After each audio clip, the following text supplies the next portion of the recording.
دا کائنات څومره وسیع دی، څومره خور دی. نو د ده دا وسعت په دې دلالت کوي چې الله انتها عظیم ذات دی. موږ دا نور چې رڼا کوي، دا نور چې اینو په ظاهره سترګه خو موږ ته داسې یو ککوړی ښکاري، خو په دا دومره غټ وجود دی چې په ده کې دننه زموږ دا ټوله ځمکه 15 لکه ځمکې په ده کې دننه راځي. دومره دا غټ هغه یو ګوله ده او دومره غټ سیز دی. په دې اسمان کې بېشمار ستوري، په اربونو کربونو ستوري الله پیدا کړي. په دې کې څه غټ دي، څه درمیانه دي، څه پکې واړه دي. نو دا نور دا په غټو ستورو کې هم نه دی شامل. یو بل ستوری دا طرفونه دې معلومیږي، شمال، جنوب، مشرق، مغرب، هغې ته د قطب ستوری ورته وایي. د دې دا قطبي ستوری چې کوم دی په ده کې دننه 50 لکه نورونه پکې دننه راځي. په نور کې زمونږ 15 لکه ځمکې دننه راځي، په هغه کې 51 لاک نورونه دننه راځي. دومره غټ دی. دغه شان زمونږ د سپوږمۍ ته ګوره څومره لرې ده، خو دا د رڼا په رفتار چې واخلي نو دا انتها نږدې ده. دا زمونږ نه په وباندې 1 سیکنډ رانه لرې ده چې د سپوږمۍ د دې سطحې نه رڼا شروع شي او دلته موږ ته رارسي، نو په وباندې 1 سیکنډ پکې تیر شوی. نور نه چې رڼا شروع شي او موږ ته رارسي نو په دې کې تقریبا 8.5 منټه پکې تیریږي. 8 منټه او 24 سیکنډ دا پکې تیریږي. یعنې زمونږ نه 8.5 منټه دا نور لرې دی.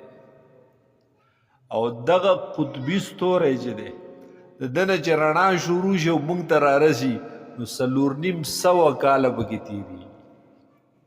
4.5 کاله بعد د دغه رڼا دلته موږ ته راورسي. دومره زیات رانه لرې دی. د رڼا رفتار چې وي نو دا په 1 سیکنډ کې 3 لکه کیلومیټره دا توی کوي. پر سیکنډ 3 لاک کیلومیټر دا د رڼا رفتار وي. نو دومره وسیع کائنات دا معلومیږي د دې نه دا چې د دې پیدا کوونکی انتها عظمتونو والا دی، انتها اوچت او لوی ذات دی. دغه رنګې دا ټول نظام او دا ټول کائنات انتهایی موزون خدای پیدا کړی، ډیر برابر پیدا کړی. هر شی په خپل خپل ځای دی، هیڅ شی پکې بې ځایه نشته. نور په خپل ځای، ستوري په خپل ځای، ځمکه چې په کوم ځای مناسبه وه هم په هغې ځای، سمندر چې په دې ځمکه کې په کوم ځای کې مناسب وي په هغې ځای کې، کم ستوری چې په کم ځای کې ټیک و هم په هغې ځای باندې دی. نو دا دومره هغه برابر کېدل د دې نه معلومیږي چې د دې پیدا کوونکی انتها کامل ذات دی، ډېره کامله هستي ده دغه ذات. دغه شان دا سوره نظام چې خدای پاک غوړولی دا د انسان دغه طبیعت سره د فطرت سره ډیر موافق او برابر دی. ایله د انسان دپاره جوړ نظام دی.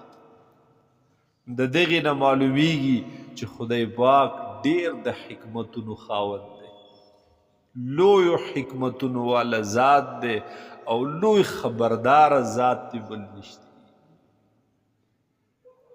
په دې کې بیا داسې خلق وي، دا ملحدین ایتیسټ ورته وایي، دوی د خدای د ذات نه منکر وي. دا ځکه چې بالکل دغه د کوی زنځخان دي، د دې کائنات ناړو خبر نه دي. د دې نظام ناړو خبر نه دي چې دا څه دي څه روان دي. نو دوی د خدای د دې نظام نه خبر شوې، د دې ځمکې او د اسمان او د ستورو د نور سپوږمۍ د شپې او ورځ د دې نظام نه یې ځان لږ خبر کړی، په خپله به هغه بې اختیاره به ووایي چې واقعي یو ذات موجود دی چې د دې خالق دی. خو د سره د بار دنیا نه دی خبر، نو ځکه د خدای د ذات نوم انکار کوي، د خدای د یووالي نه هم انکار کوي. نو وهو الحکیم الخبیر، دغه الله دې حکمتونو والا او خبردار ذات